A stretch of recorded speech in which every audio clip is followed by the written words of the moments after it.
خلیفہ کے ہم ہیں خلیفہ ہمارا، وہ دل ہے ہمارا آقا ہمارا، ہمارا ہمارا خلیفہ ہمارا، وہ دل ہے ہمارا آقا ہمارا، وہ دل ہے ہمارا آقا ہمارا۔ Assalamu alaikum and welcome to This Week with Huzur. We are honored to present highlights of two mulaqats with the Khuddam delegation from Germany and a Lajna and Nasrat delegation from Belgium. We begin with Saturday's mulaqat, where Hadrat Khalifatul Masih Ayyadullah Ta'ala bin Nasrihil Aziz graciously met with the Ishaat and IT departments of Majlis Khuddam al-Ahmadiyya from Germany. On Saturday, Majlis Khuddam al-Ahmadiyya Germany's Ishaat and IT departments had the blessing of having a mulaqat with Hazrat Amirul Mu'mineen Ayyadullah Ta'ala bin Nasrihil Aziz. The Khuddam had travelled especially for the mulaqat, which took place in the MTA studios in Islamabad, UK. During the mulaqat, the Khuddam had the opportunity to seek Hazrat Khalifatul Masih's guidance on a range of issues relating to their departments and their faith. کل خطبہ جمعہ پہ حضور انور نے ارشاد فرمایا کہ social media پر تبصروں کا اظہار کا فائدہ کم اور نقصان زیادہ ہوتا ہے۔ احمدیوں کو اس میں شامل نہیں ہونا چاہیے سوائے اس کے کہ وہ امن اور صلح کا پیغام دیں، جیسے کہ حضرت مسیح موعود علیہ الصلوۃ والسلام نے بھی اپنی کتاب میں فرمایا ہے۔ تو سوال یہ ہے کہ شعبہ اشاعت اس حوالے سے اپنا کردار کس طرح سے ادا کر سکتا ہے؟ مطلب یہی ہے کہ جو ایسے مسائل ہیں انٹرنیشنل جو کنٹروورشل مسائل ہیں ان پہ رائے دینے کے بجائے جو تمہارے دینی کام ہیں ان کے اوپر توجہ دو۔ شعبہ اشاعت کا ہمارا کام دین کی اشاعت ہے، اشاعت اسلام کا مقصد تھا حضرت مسیح علیہ السلام کا۔ یہ نہیں تھا کہ ہم نے سیاست پڑھانی ہے دنیا کو۔ ہاں وہ بعض دفعہ ظاہر چیزیں آ جاتی ہیں اور وہ بھی ان چیزوں کو لو جو خلیفہ وقت نے دی ہے یا کسی وقت میں پہلے خلیفہ نے دی اور اس کو توثیق کی وقت خلیفہ نے، ان کو کر کے کر سکتے ہو کہ یہ باتیں ہیں۔ باقی اشاعت کی جو باتیں ہیں، اسلام کی تعلیم کی جو باتیں ہیں، امن کی باتیں ہیں، محبت کی باتیں ہیں، پیار کی باتیں ہیں، اسلام کی حضور تعلیم کی باتیں ہیں، قرآن شریف میں آیات ہیں، مثلا سورہ حجرات میں اللہ تعالیٰ فرماتا ہے کہ جو دو قومیں لڑیں جو مسلمانوں کی ہے لیکن وہ ان کو انٹرنیشنلی اس پہ لاگو کیا جا سکتا ہے، تو ان کے لیے صلح کراؤ اور جب صلح ہو جائے تو پھر زیادتی نہ کرو، ان کے اوپر کسی پابندیوں پہ نہ لگاؤ تاکہ امن دنیا میں قائم ہو۔ تو اس قسم کی باتیں دیکھو تاکہ تمہاری اویئرنیس ہو کہ اسلام کی تعلیم کیا۔ اور اس پہ میں بہت دفعہ بہت سارے جو ایڈریسز ہیں پیس کانفرنس میں یا دوسرے جگہوں پہ دے چکا ہوں جواب ان کے، وہاں سے لے کے تم لوگوں کو کافی مواد مل سکتا ہے، اس میں سے لے کے چھوٹے چھوٹے پیسج لے کے سوشل میڈیا پہ ڈال سکتے ہو کہ اس طرح امن قائم ہونا چاہیے دنیا میں۔ تو مقصد یہ ہے کہ ہم نے دنیا کو لڑانا نہیں ہے، ہم نے دنیا میں امن کی فضا پیدا کرنی ہے، ٹھیک ہے، اور اس کے لیے جو کوشش ہو سکتی ہے وہ کرنی چاہیے۔ باقی مسلم صاحب نے جو پیغام صلح لکھی تھی وہ ہندوؤں اور مسلمانوں کی لڑائیوں پہ لکھی تھی کہ تم لوگ یہ سمجھتے ہو مسلمانوں کو یہ سمجھتے ہیں، اس لیے لڑائیاں ہوتی ہیں۔ اس طرح ہم دونوں کو اپنے رویوں کو بدلنا چاہیے، ایٹیچیوڈز بدلیں، طریقے بدلیں اور اصلاح کی کوشش کریں آپس میں تاکہ محبت اور پیار کی فضا قائم ہو، ٹھیک ہے۔ تو یہ چیزیں نکالو اور بے شمار کام ہے، وہ کرنے والا نکالنا چاہو تو نکال سکتے ہو۔ اتنی بڑی کمیٹی بنائی 40 آدمیوں کی، بڑے فرٹائل ذہن ہیں، کرنا ہو تو بہت کچھ ہو سکتا ہے، ٹھیک ہے جی ماشاء اللہ نوجوان ذہن ہے، کام لاؤ اس کو، ٹھیک انشاءاللہ کوشش کریں گے۔ جزاک اللہ۔ میرا سوال یہ ہے کہ کیا حضور اپنے خدام الانبیاء کے دور میں سے ہمیں کچھ نصائح سے نواز سکتے ہیں یا پھر کوئی واقعہ سنا سکتے ہیں؟ ہر ایک دور کی اپنی اپنی باتیں ہوتی ہیں، تمہارے دور کی اپنے مسائل ہیں، ہمارے دور کے اپنے مسائل تھے، ٹھیک ہے۔ تمہارے پاس بھی رپورٹیں آتی ہیں، جائزہ لو، جماعتوں میں تاثر پیدا کرو کہ تم لوگوں نے ایمانداری سے ان کا جائزہ لینا ہے، اور جو ایمانداری سے تم ان کو سکھا سکتے ہو سکھاؤ، یہی چیزیں ہیں۔ ٹھیک ہے. نسائی کیا فرمانی ہے؟ نسائی تو لایا انہوں نے بھی لکھی ہوئی ہیں, خطبات میں بھی آ گئی ہیں, پہلے خلفاء بھی دیتے رہے ہیں نسائی. مشل راہ کہتے ہیں جلد اول کو کر دیا مسلم, نے سب سے پہلے کی ہیں باتیں. اس کے بعد دوسرے حوالے بھی ہیں, اس کے بعد میرے جو شائع کر رہے ہو, ترجمہ کر رہے ہو, ان میں ساری باتیں آ گئی ہیں. پھر اگر نہ کرنا اچھا کوئی نئی بات بتائیں. نئی بات کیا بتائیں؟ وہ پرانی باتوں پہ عمل کر لیا پہلے ہیں. پہلے دیکھو کہ ہم نے پرانی باتوں پہ عمل کر لیا 100%, پھر کوئی نئی بات بتاؤں گا. ٹھیک ہے, ان پہ عمل کر لو, اس پہ بہت کچھ لکھا ہوا ہے. وہی کچھ ہم نے خدا نے سیکھا تھا, وہی کچھ خدا نے کیا تھا, جس کو بیان کر دیتے ہیں کیونکہ کام کیا ہوا ہے بچپن سے ہی اطفال خدام کا. تو وہی باتیں ذہن میں ہوتی ہیں, اور پھر خلفاء کی ہدایات ہوتی ہیں جن کو آگے پھر انسان عمل میں لاتا ہے. تو وہی تم لوگوں نے کو آگے کنوے کی ہوئی ہیں, وہ کچھ اپنے تجربے بھی دے دیے ہوئے ہیں, تو ان پہ عمل کرو. نئی بات کیا بتاؤں تمہیں ہیں؟ وہی بات میں نے کہا نا, کام نہ کرنا ہو تو پھر نئی بات بتاؤ. پہلے بتاؤ کہ پرانی باتوں میں کتنا عمل ہو گیا. ہو گیا 100%؟ 100% عمل کر لیا نہیں؟ وقف نو یہاں بھی ہیں کچھ. میں نے وقف نو پہ کینیڈا میں خطبہ دیا تھا, ایک یہاں وقف نو کی تقریر کی ہے جو, اس میں بہت ساری ہدایات ہیں. وہ خدام الانبیاء کے جو مختلف تقریروں میں نے ہدایات دیتا ہوں, وہ ساری ہدایات ہیں. پچھلے اجتماعوں کی تو ہدایات ہیں نا خدام الانبیاء کو, ان میں سے پوائنٹس نکالو اور عمل کرو.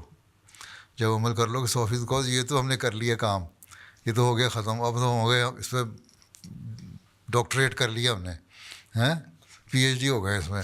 اب بتائیں نئی بات کیا کریں؟ اور اس کے نتیجے میں ہمارے اندر یہ تبدیلی ہوئی ہے, یہ ہم نے فائدہ اٹھایا ہے, یا یہ نہیں اٹھایا تو بتاؤ کہ ہم نہیں اٹھا سکے, اب کیا کریں؟ ٹھیک ہے, وہ پھر جائزہ لو خود اپنے. انشاءاللہ. کام کرنے والی قومیں تاریخ سے سبق سیکھتی ہیں. تاریخ پڑھو اور اس سے سبق سیکھو. ٹھیک ہے, میں تاریخ بیان کر رہا ہوں صحابہ کی, یا آن سے اس کی سیرت کی. حضرت صلی اللہ علیہ وسلم کہ اللہ تعالیٰ یہ فرمایا آپ ہمارے لیے اسوہ حسنہ ہے. تو آپ کے جو عمل ہیں وہ اس لیے ہیں بہت ساری باتیں کہ ان پہ دیکھو, غور کرو, اور ان پہ عمل کرو. ٹھیک. جزاک اللہ. One of the Khuddam in attendance asked Hazrat Khalifatul Masih how to utilize modern technological developments in the best way for serving the cause of Islam. جو ہمارا مقصد کیا ہے, 2 باتیں یاد رکھو. میرے مقصد آنے کا 2 ہے. ایک بندے کو خدا کے قریب لانا, یعنی کہ اس کو اللہ تعالیٰ کا احساس دلانا, اس کی وجہ سے اس کی عبادت بھی کرے گا, اللہ تعالیٰ کا حق بھی ادا کرے گا. دوسرا, بندے کو بندے کا حق ادا کرنے والا بنانا, انسانیت کی خدمت اور اللہ تعالیٰ کے قریب لانا. 2 باتوں پہ اگر آپ لوگ خدا ملم جو کام کر لے اور جرمنی میں پیغام پہنچا دے, تو نہ آپ کی AFD پارٹی کو اعتراض رہے گا, نہ فلاں پارٹی کو, جو بھی پارٹیاں ہیں رائٹ ونگ ہیں یا لیفٹ ونگ ہیں, اور جو نیوٹرل لوگ ہیں, سب کو پتہ لگے گا جماعت احمدیہ کا پیغام جو ہے نا بڑا مثبت ہے, پازیٹیو پیغام ہے, اور اس کو ہمیں سننا چاہیے, اس پہ عمل کرنا چاہیے. یہ جب 2 چیزیں ہوں گی تو جنگوں کا بھی خاتمہ ہو جائے گا, اور پیار محبت کی فضائی قائم ہو جائے گی, اور اللہ تعالیٰ کی حق ادا ہونا شروع ہو جائے گا. ان چیزوں کو لے کے یہ ٹارگٹ کرو, 2 چیزیں, اور اس پہ کام کرو. ٹھیک ہے. جزاک اللہ. My question is, I try to offer my prayers and read the Holy Quran, but sometimes it's very difficult to stay regular. What can I do to become stronger and not give up? کھانا کھانے مشکل نہیں پڑتی؟ نہیں پڑتی. School جاتے ہیں مشکل تو نہیں پڑتی؟ صبح اٹھ کے جاتے ہیں نا, تیار ہوتے ہیں نا 7 بجے, جی, پھر جانا ہوتا ہے 8 بجے اسکول پہنچنا ہوتا ہے, اور اگر فاصلہ ٹریول کر کے جانا ہے, بس پہ جانا ہے, کسی چیز پہ جانا ہے, تو 6 بجے اٹھ جاتے ہو. اٹھتے ہو نا؟ جی. سردیوں میں تو 6 بجے اٹھ کے آدمی نماز پڑھ سکتا ہے آرام سے, کوئی مسئلہ نہیں. یہ یقین ہے, ایمان ہے کہ اللہ ہے. جی رکھتا ہوں.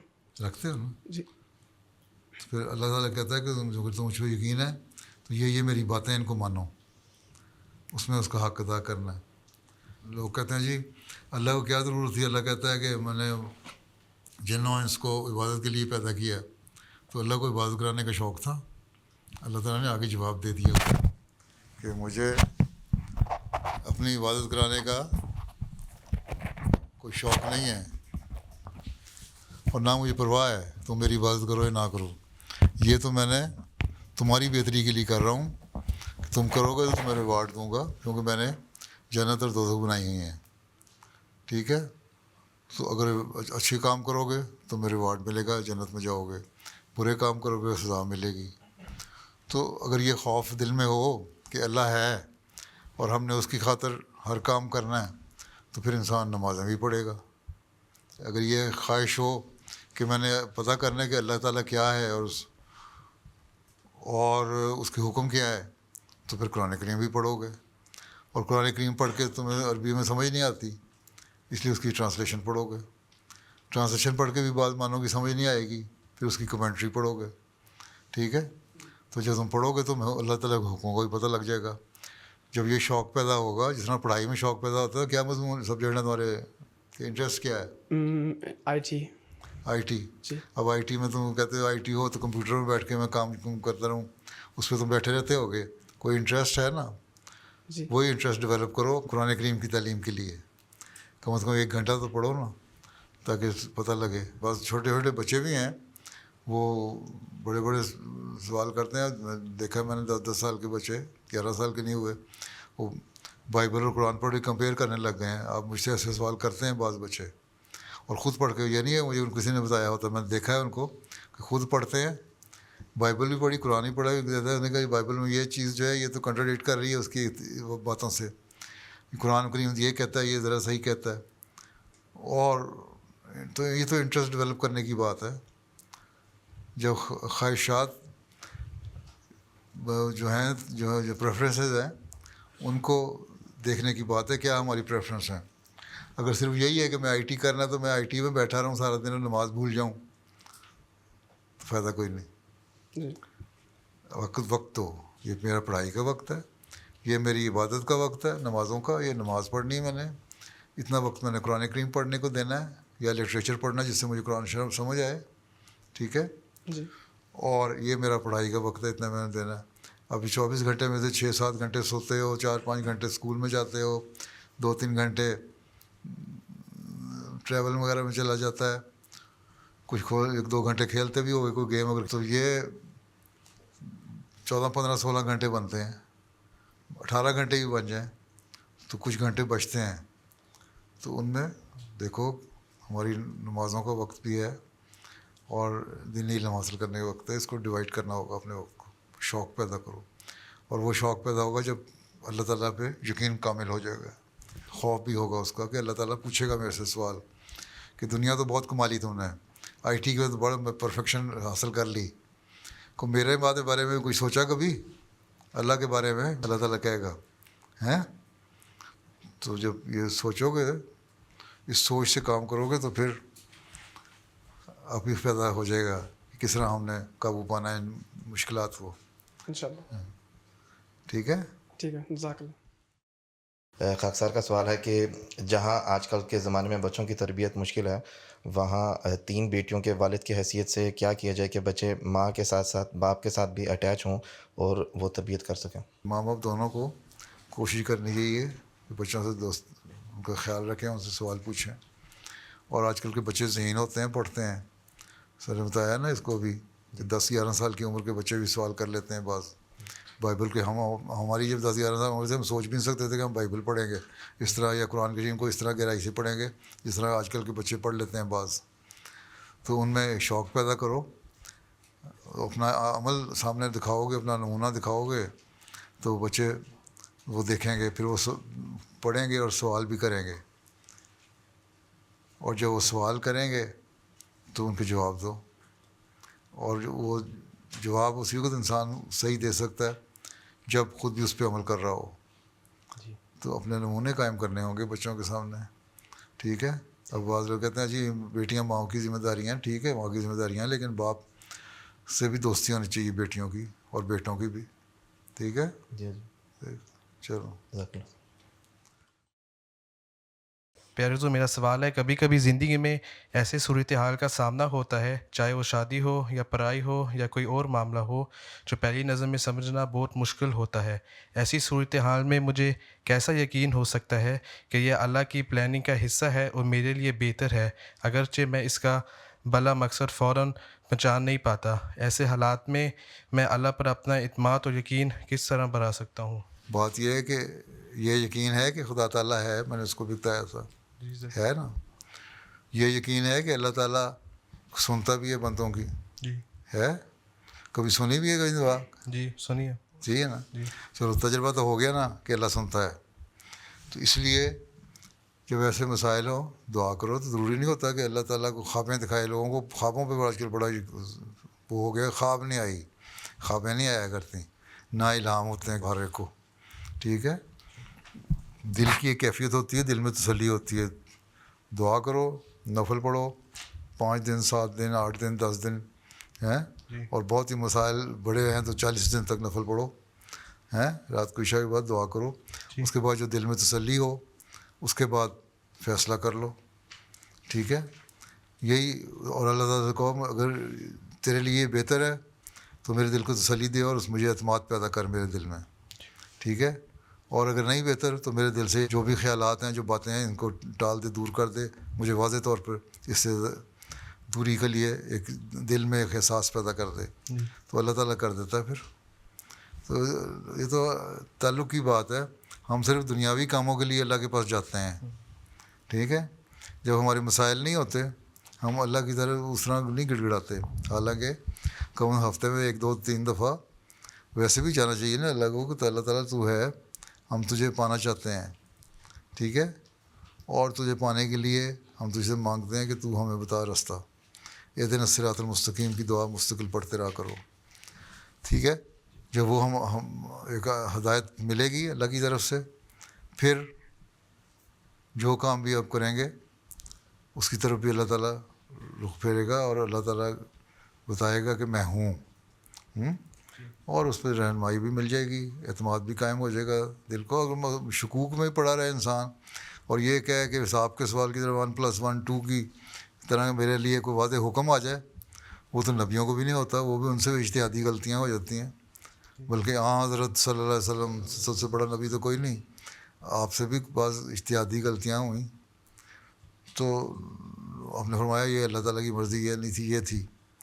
اب صلح حدیبیہ کے معاملے میں دیکھ لو، وہاں عمرہ کرنے گئے تھے لیکن نہیں ہوا، پھر صلح حدیبیہ ہو کے واپس آ گئے. تو وہاں بھی ایک خواب کی بنا پہ تھی نا. اب خواب کو سمجھنے میں بھی آپ سے بھی غلطی ہوئی، لیکن آپ نے سمجھا کہ یہ شاید پوری ہو جائے. اس کے بعد اللہ تعالیٰ نے کہا نہیں یہ آئندہ پوری ہوگی، آپ پہ واضح کر دیا. تو آپ کو تو وہی بھی ہوتی تھی، الہام بھی ہوتے تھے، سارا کچھ ہوتا تھا، اس کے باوجود تھا. تو ایک بندہ عام بندہ کیا چیز ہے اس کے مقابلے میں. ٹھیک ہے. پھر حضرت مسیح علیہ السلام نے فرمایا کہ مجھ سے بھی اجتہادی غلطیاں ہو جاتی ہیں، خلفاء سے بھی ہو جاتی ہیں، جماعتی معاملات میں ہو جاتی ہیں، لیکن اللہ تعالیٰ اس میں نتائج بد نہیں کرتا، نتائج بہتر کر دیتا ہے. اس لیے عام حالات میں بھی اللہ تعالیٰ سے یہ مانگو کہ چل جو بھی ہو میرا کبھی اللہ تعالیٰ پہ ایمان وہ نہ ڈاواں ڈول نہ ہو، متزلزل نہ ہو، شیک نہ کرے، کبھی ایمان میرا شیک نہ کرے. ٹھیک ہے. یہ دعا کرو عام حالات میں بھی. تو پھر جب ایسے موقع خاص موقع آتے ہیں وہاں بھی اللہ تعالیٰ پھر تسلی کے سامان پیدا کر دیتا ہے. ٹھیک ہے. As the mulaqat concluded, the Khuddam had the opportunity to have a picture with Hazur Anbar.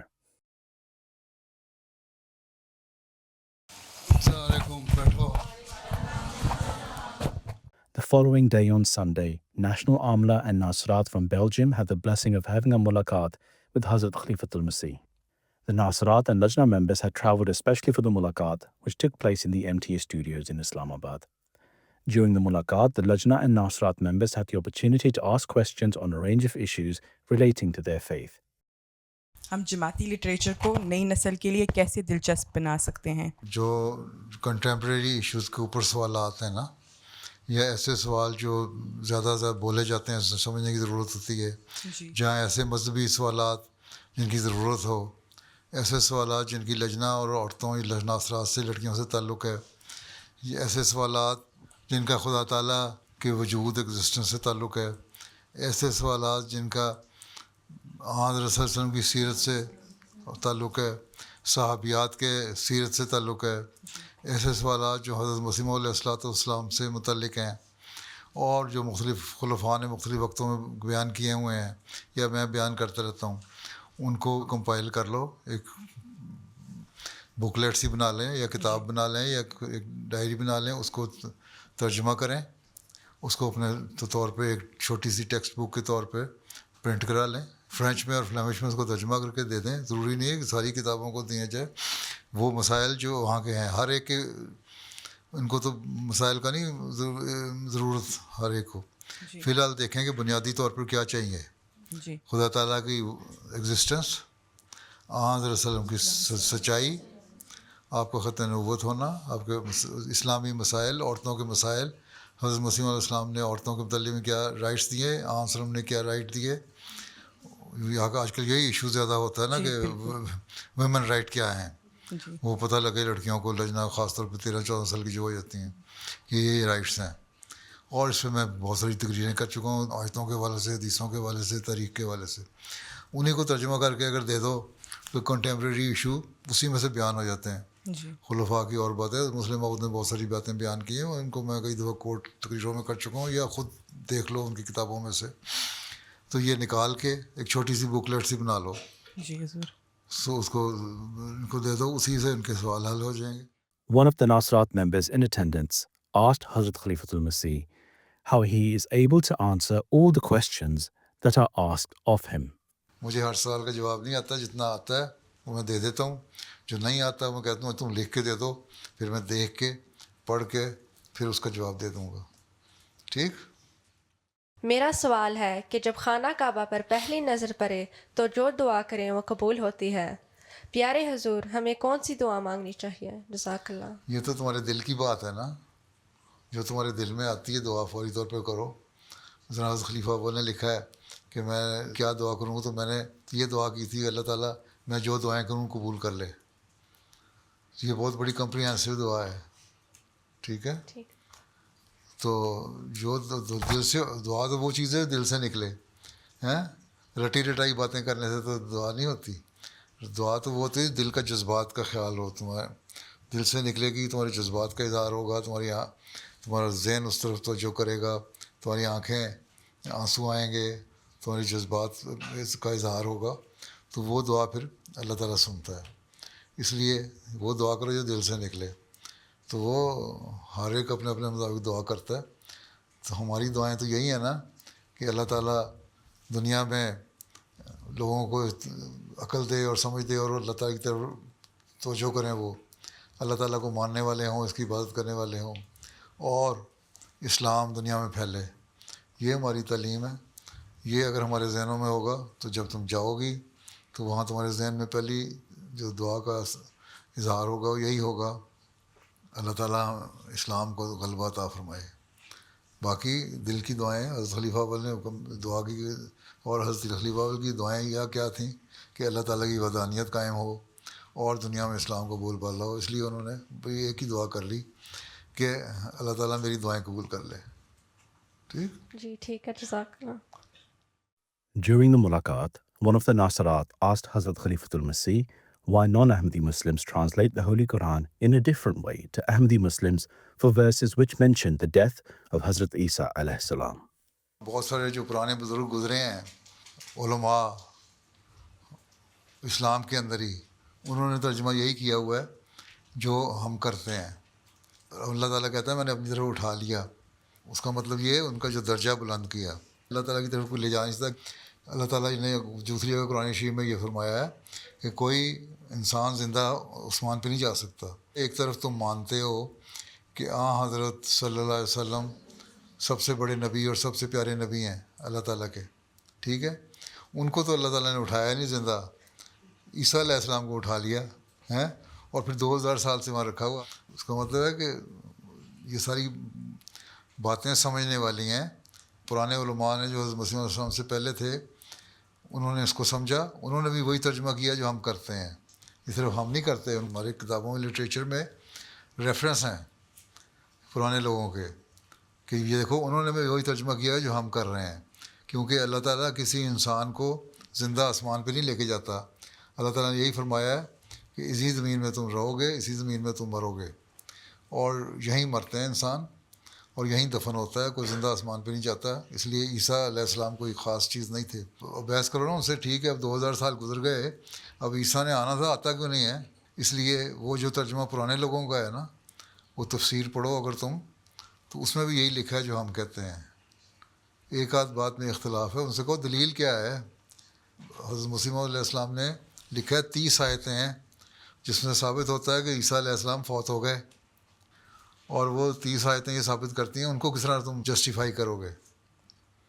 ٹھیک جی ٹھیک ہے. جزاک اللہ. کیا قیامت کے بعد اللہ تعالیٰ دوبارہ دنیا بنائے گا یا ہمیشہ لوگ جنت اور دوزخ میں رہیں گے؟ وہ پتہ نہیں, ان لوگوں کو تو نہیں بھیجے گا. اللہ تعالیٰ کے پاس کوئی کمی تو نہیں ہے روحوں کی ہیں کہ انہیں کو بھیجے. اللہ تعالیٰ کہتا ہے جو بلیک ہول میں چلی جائے گا ایک دفعہ قیامت جب آئے گی ہیں, پھر بگ بینگ جس طرح پہلے ہوا تھا, دنیا قائم ہوئی تھی, پھر ایک اور ہوگا اور دنیا دوبارہ بنے گی.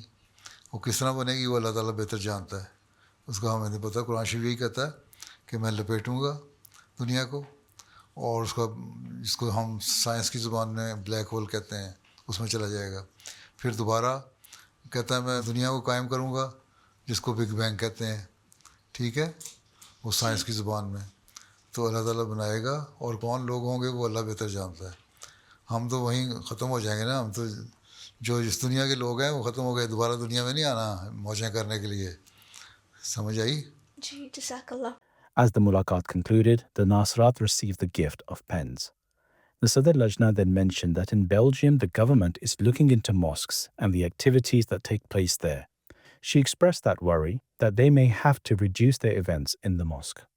ڈرنے کی ضرورت کوئی نہیں ہے جی. ان کی نظر مدرسوں پہ ہے. مسجدوں میں مدرسے قائم کیے ہوئے ہیں بعض نے, تو ہمارا تو مدرسہ ہے کوئی نہیں. آپ تو ہفتے میں ویکینڈ پہ 1-2 گھنٹے کے لیے یا 2 گھنٹے کے لیے کلاس لیتی ہیں, اس میں کوئی روک نہیں ہے. وہ بے شک کریں پروگرام. لیکن پاکی پور ہم عائشہ دینیہ کلاس میں کر رہے تھے تو وہ بھی منع کر دیے, تو وہ ہم نے نکال دی. تو رکھ لیں پھر. کوئی نہیں, ہمیں کوئی دہشت گردی کی تعلیم تو نہیں دے رہے. آپ تو یہی کہہ رہے ہیں اللہ کی عبادت کرو, اسلام کی تعلیم یہ ہے, اس میں کوئی ڈرنے کی ضرورت ہی کوئی نہیں ہے. اگر کوئی آپ کو روکے گا, آرڈر آئے حکومت کی طرف سے کہ رک جاؤ, نہیں کرنا تب رکنا ہے, نہیں تو کوئی ضرورت نہیں ہے. یہ کوئی پاکستان تو نہیں ہے مولویوں کے ڈر سے آپ لوگ ختم ہو جائیں. آپ اپنا کیس فائٹ کریں. ہاں, بزدل بننے کی کیا ضرورت ہے. انشاءاللہ تعالیٰ, انشاءاللہ تعالیٰ. السلام علیکم. وعلیکم السلام. Those were highlights from just some of beloved Huzoor's activities last weekend. We now end with our final segment, the Friday Sermon Summary. In today's Friday sermon, Huzoor, may Allah be his helper, spoke regarding 2 expeditions of the Holy Prophet sallallahu alaihi wasallam. Towards the latter part of his sermon, Huzoor, may Allah be his helper, spoke regarding the passing of Sayyid Mir Mahmood Ahmad Nasir Sahib. خلافت کے ایک عظیم معاون اور مددگار تھے, جانثار تھے, حرف حرف پر عمل کرنے والے تھے, با وفا تھے.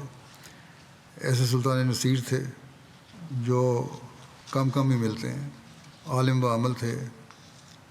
مجھے کم از کم ان جیسی کوئی مثال ابھی نظر نہیں آتی.